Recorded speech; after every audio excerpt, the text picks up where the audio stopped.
Hello, welcome to the information session for interested applicants for the 2023 Development of Innovative Technology Tools or Approaches to Improve Outcomes for Individuals with Disabilities grant competition, funded by the Office of Special Education Programs in the Office of Special Education and Rehabilitative Services at the U.S. Department of Education. I am Tina Diamond, a project officer at OSEP and the manager for this competition. This competition has been assigned assistance listing number 84.327R.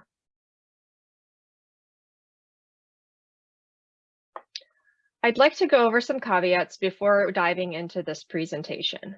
First, the intent is to provide guidance, and the information contained in this presentation provides a general summary of the information contained in the notice inviting applications and the application package.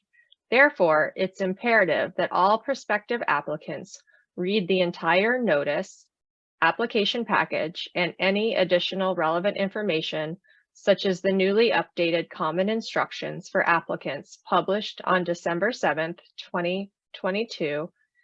In addition, applicants are encouraged to listen to a more general webinar recording entitled Applying for Office of Special Education Programs Discretionary Grants for an orientation to the overall process.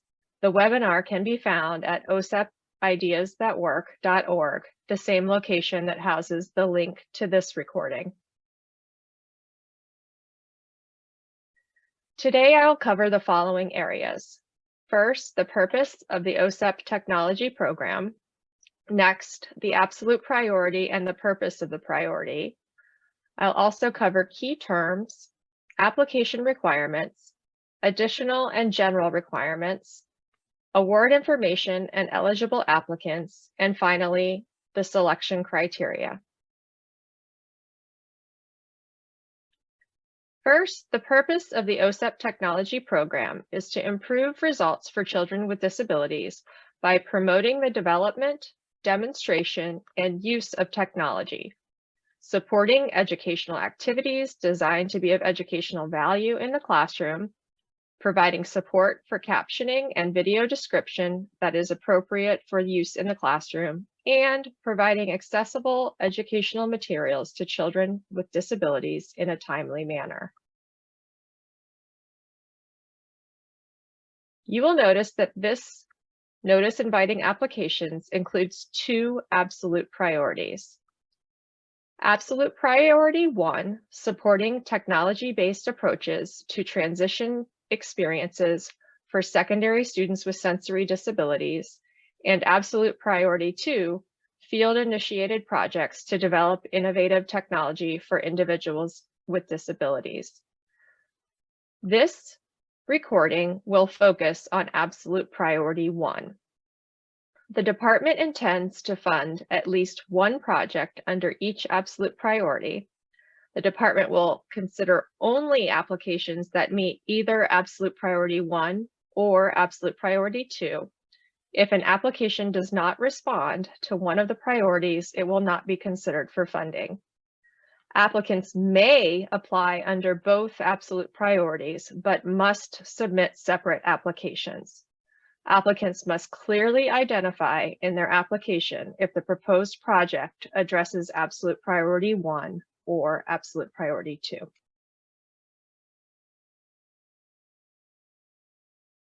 There are a few terms for this priority that I would like to highlight. The first is evidence-based. This term is used in both absolute priority 1 and absolute priority 2. For the purposes of this notice, evidence-based means, at a minimum, evidence that demonstrates a rationale where a key project component included in the project's logic model is informed by research or evaluation findings that suggest the project component is likely to improve relevant outcomes. Some additional key terms used with an absolute priority 1 include sensory disabilities. For this notice, sensory disabilities include deafness, hearing impairment, visual impairment, including blindness, or deaf blindness. Another definition is secondary students with sensory disabilities, which means students in schools and school-sponsored programs offering curriculum for grades 6, 7, 8, 9, 10, 11, or 12, and youth in extended transition programs beyond 12th grade served under IDEA, who have one or more of the following disabilities: deafness, hearing impairment, visual impairment, including blindness or deafblindness.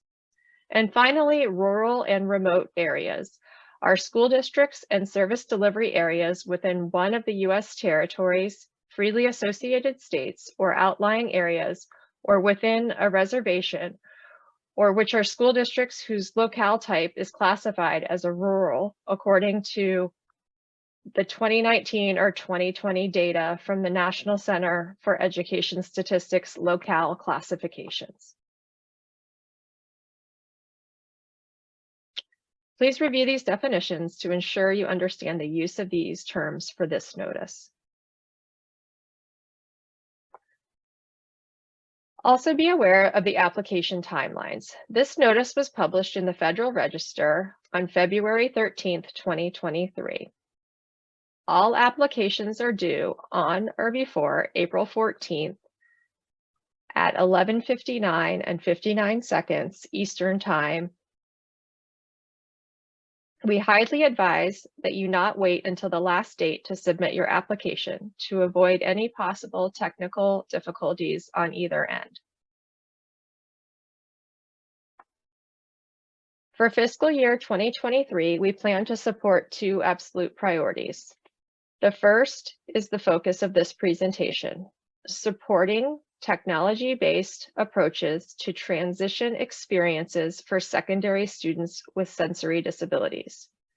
The purpose of this priority is to fund projects to establish and operate evidence-based transition experience programs that integrate accessible technology-based tools and approaches to support secondary students with sensory disabilities.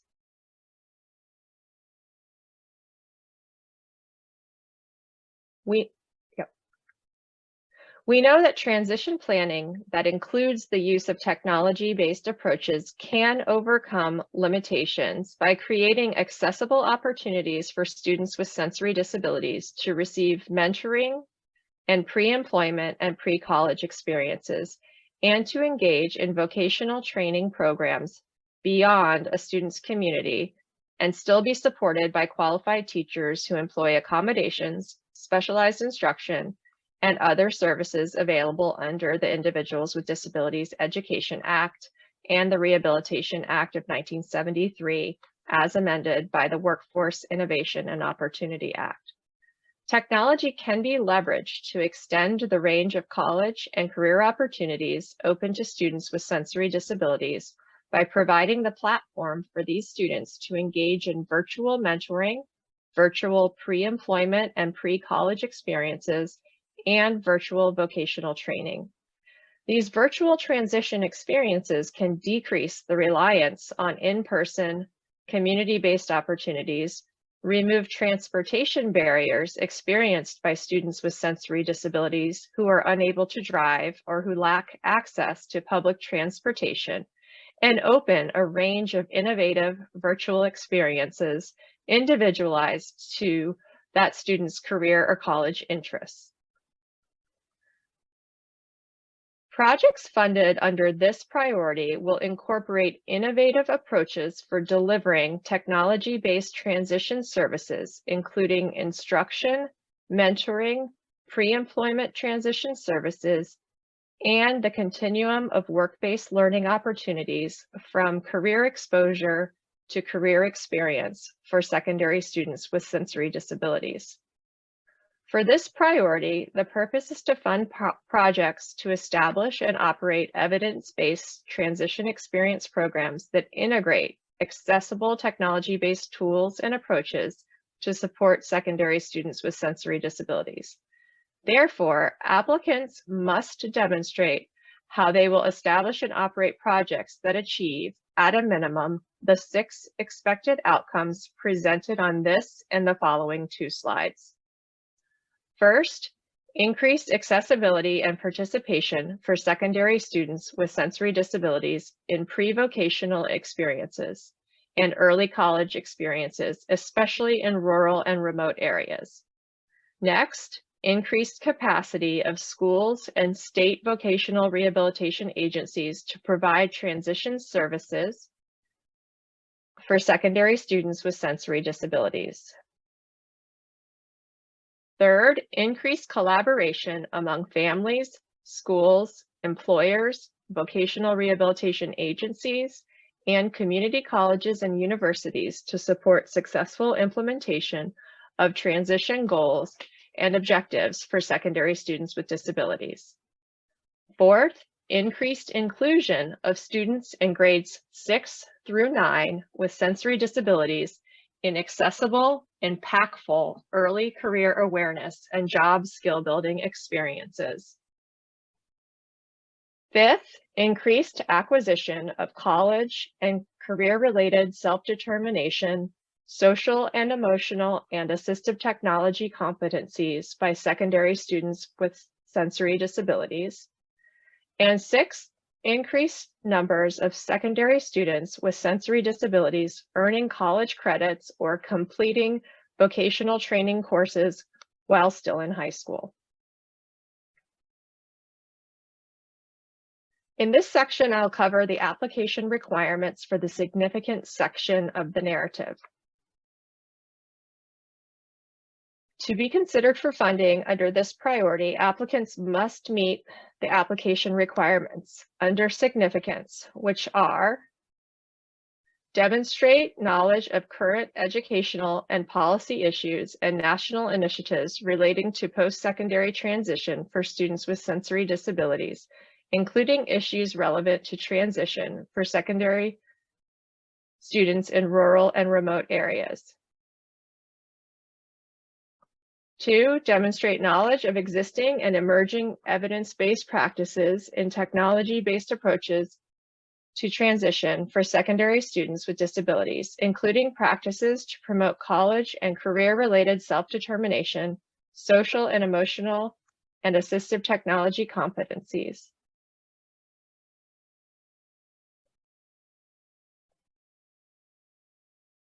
Third, demonstrate knowledge of the supports that are needed to build state educational agency and local educational agency capacity to provide technology-based connections to engage secondary students with sensory disabilities in pre-vocational learning experiences, mentoring, and pre-college experiences. Fourth, demonstrate knowledge of strategies that can be implemented with students in grades 6 through 9 to promote early engagement in transition activities. Fifth, demonstrate knowledge of evidence-based practices for transition programming that leads to college credit and vocational training qualifications for students still in high school, and address each of the selection criteria for this section. In this next section, I'll cover the requirements for the quality of project design and services section of the narrative.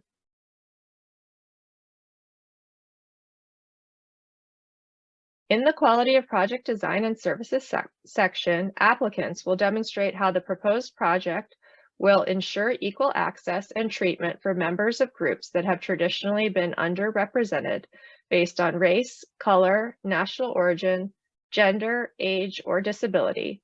To meet this requirement, the applicant must identify the transition-related needs of the target population and ensure that the technology-based connections to pre-vocational experiences, mentoring, and pre-college experiences meet the needs of the target population. In the quality of project design and services, the applicant must also demonstrate how the proposed project will utilize and refine a design process that moves the proposed technology-based connections to pre-vocational experiences, mentoring, and pre-college experiences from idea to implementation.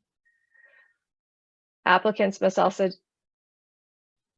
demonstrate how the proposed project will develop and refine the vision, plan, and program incorporating technology-based connections to pre-vocational experiences, mentoring, and pre-college experiences to achieve the intended project outcomes.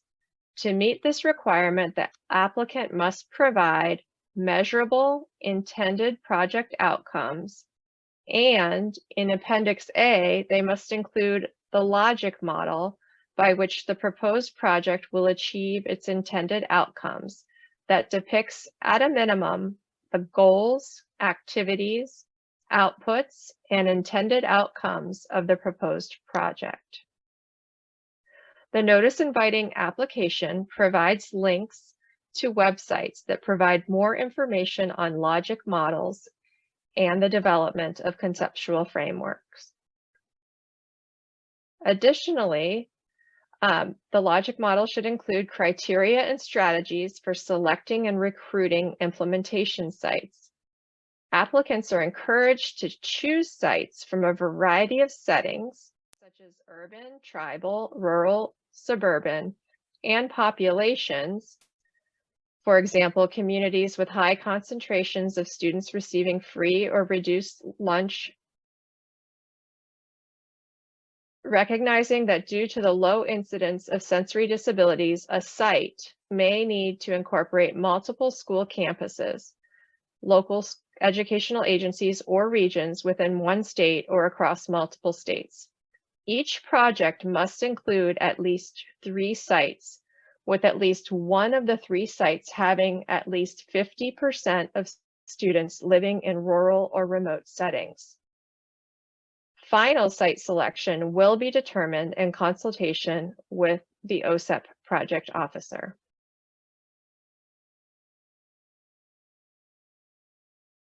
Also, in the project design and services section, applicants must demonstrate how the proposed project will be based on current research and make use of evidence-based practices. To meet this requirement, the applicant must describe how the proposed project will incorporate current research and practices in the development of the technology-based connections to pre-vocational experiences, mentoring, and pre-college experiences. Develop a dissemination plan that describes how the applicant will systematically distribute information, products, and services to varied intended audiences using a variety of dissemination strategies to promote awareness and broader use of the technology-based connections to pre-vocational experiences, mentoring, and pre-college experiences.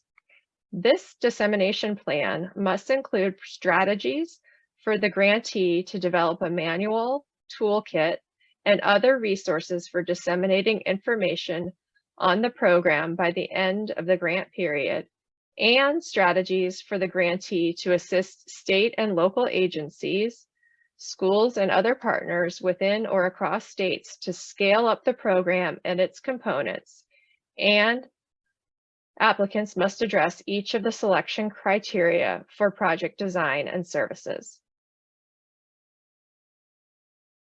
In this section, I'll cover the requirements for the quality of project evaluation section of the narrative.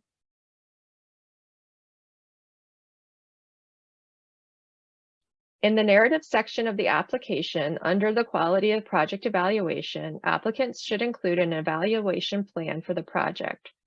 The evaluation plan must articulate formative and summative evaluation questions, including important process and outcome evaluation questions.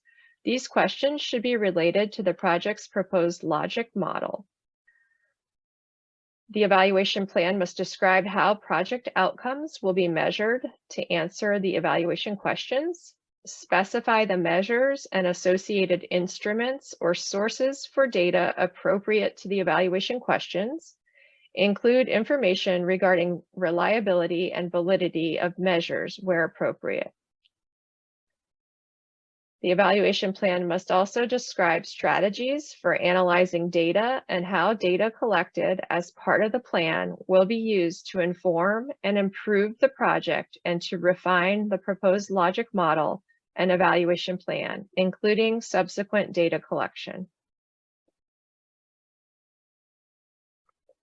The evaluation plan must also provide a timeline for conducting the evaluation and include staff assignments for completing the plan. The timeline must indicate that the data will be available annually for the annual performance report. The evaluation plan must dedicate sufficient funds in each budget year to cover the costs of developing or refining the evaluation plan, as well as the costs associated with the implementation of the evaluation. And the plan must address each of the selection criteria for the evaluation section.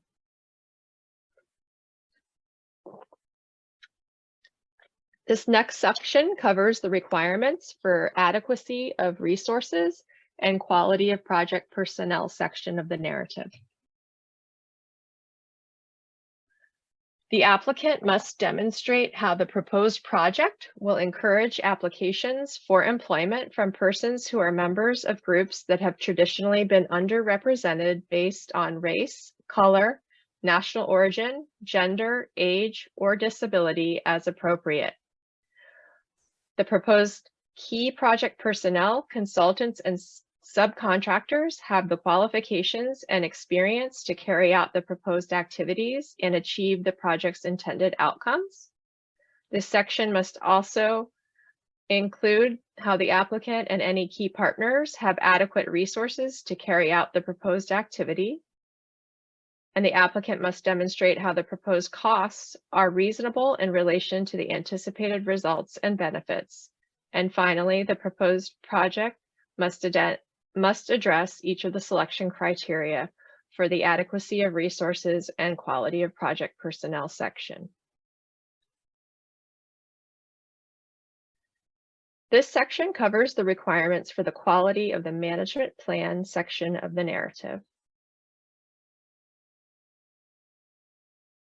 Quality of the management plan. The applicant must demonstrate how the proposed management plan will ensure that the project's intended outcomes will be achieved on time and within budget. To address this requirement, the applicant must describe clearly defined responsibilities for key project personnel, consultants, and subcontractors as applicable, and timelines and milestones for accomplishing the project tasks. The applicant must also demonstrate how key project personnel and any consultants and subcontractors will be allocated and how these allocations are appropriate and adequate to achieve the project's intended outcomes. In the management plan, the applicant must demonstrate how the proposed management plan will ensure that the products and resources provided are of high quality, relevant, and useful to recipients. The proposed project will benefit from a diversity of perspectives, including those of families, educators, researchers, and policymakers, among others, in its development and operation. And finally, the management plan must indicate how the proposed project will address each of the selection criteria for the management plan.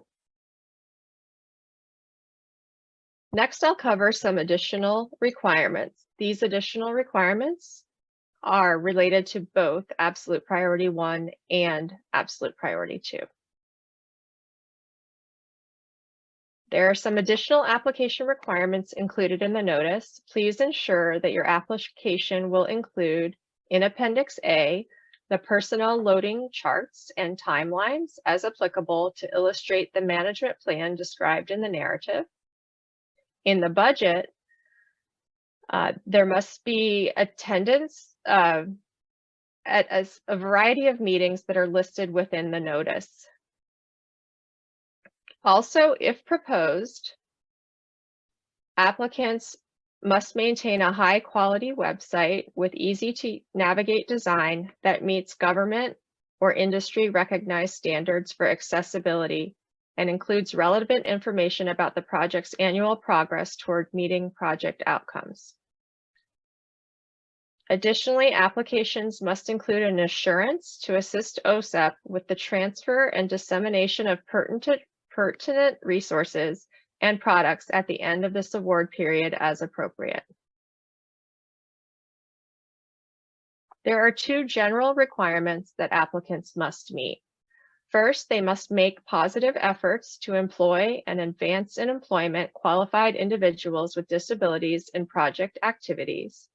And they must involve individuals with disabilities or parents of individuals with disabilities ages birth through 26 in planning, implementing, and evaluating the project.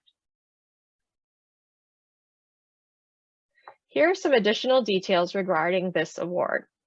Awards will be cooperative agreements. The estimated range of awards are $450,000 to $500,000 per year. The maximum award will not exceed $500,000 for a single budget period of 12 months. We estimate that we will be making 4 awards under this notice inviting applications, and the project period is up to 60 months or 5 years. So who's eligible for this competition? The following entities are considered eligible applications under this competition: state educational agencies, local educational agencies, including public charter schools that operate as local educational agencies under state law, institutions of higher education, other public agencies, private nonprofit organizations, freely associated states and outlying areas, Indian tribes or tribal organizations, and for-profit organizations. Please note the formatting and page limit recommendations included in the notice. A page is 8.5 by 11 with 1-inch margins. Applications should be double spaced within the application narrative, including titles, headings, footnotes, quotations, reference citations, and captions, as well as all text, charts, tables, figures, and graphs and screenshots. Again, these are recommendations. You should use a font that is 12-point or larger. Times New Roman, Courier, Courier New, or Arial is recommended. And we recommend that you limit the application narrative to no more than 50 pages. As part of the process of making funding recommendations, external reviewers will judge the quality of the application using 5 selection criteria for the narrative. Each application can receive up to a total of 100 points. Significance and quality of project evaluation sections can receive up to 15 points each. The quality of project design and services section can receive up to 30 points. The adequacy of resources and quality of project personnel and the quality of management plan can receive up to 20 points for each section. The application package contains information on the sub-criteria within each selection criteria, and applicants are strongly encouraged to read those carefully when preparing the application narrative. Contact information. Absolute priority number 1, the OSEP contact will be Rebecca Sheffield. She can be reached via email at rebecca.sheffield@ed.gov. You can also contact the grants.gov support desk should you need assistance with the submission of your grant application. They're available via email at support@grants.gov or by telephone at 1-800-518-4726. Grants.gov also offers a training for submission of grant applications. Thank you for your attention today, and please feel free to reach out to an OSEP contact should you have any questions regarding the contents of this presentation, the notice inviting applications, or the application package. Thank you.